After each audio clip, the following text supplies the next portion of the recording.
sakhi nu chu om chiang ani hei hi atharem o moro pasal tha thon thu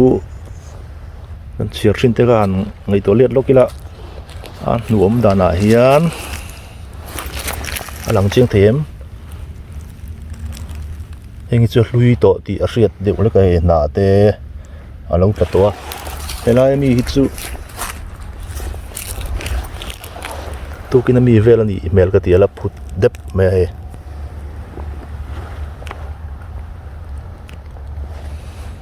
anul chiar thale me lai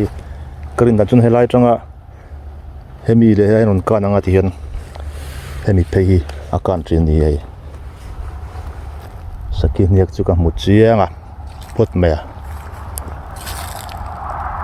ani lo lo niak dang hi chu ka mu du ran mi lo mul buk deuh adum ang chi kha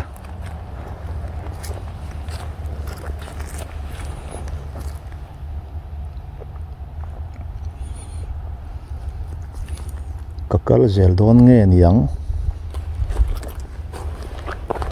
anu hi heng tam taki chu hlui to lo mani hi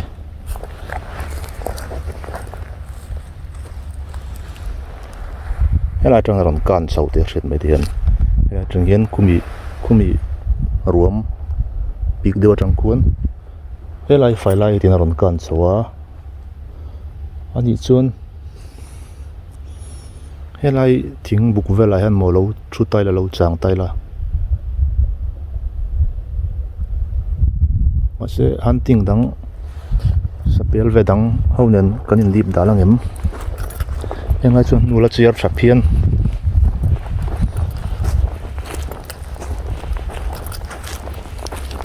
kakal zel don nge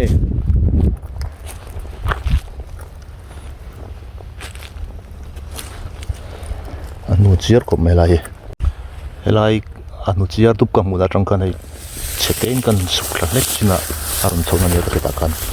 hei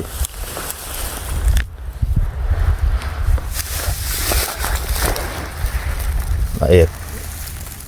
atarlam men ko mai chu masa ke hi ka zukal waka sakhi hen ring shen te khopa a hrian an soidanin ka nu vel hi ka kalna nu vel hi ari malo hrianga kulai kun china ka zukal na kan ta fai lai karon chuak chole a akong akhan ka rin hlel deuh khamia ke hne kom naka heta po hen hei hemia fai lai tunma motor kami hunting na tana motor te mi ka kan su thi mi lo ka tiang an man thin hun la ya kal kong fai hi aron ka na hi hela ma hian alu chau riak kal na nu a fai me ku a be chau deuh ni ku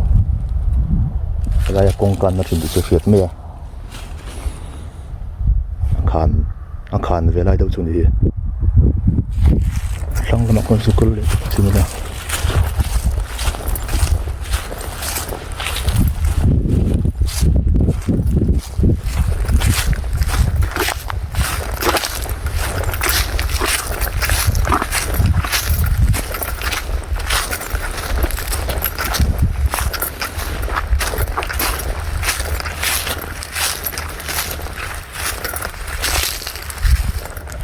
an rim ni om ang tak chu chin tiron to an kara deuh zol da hria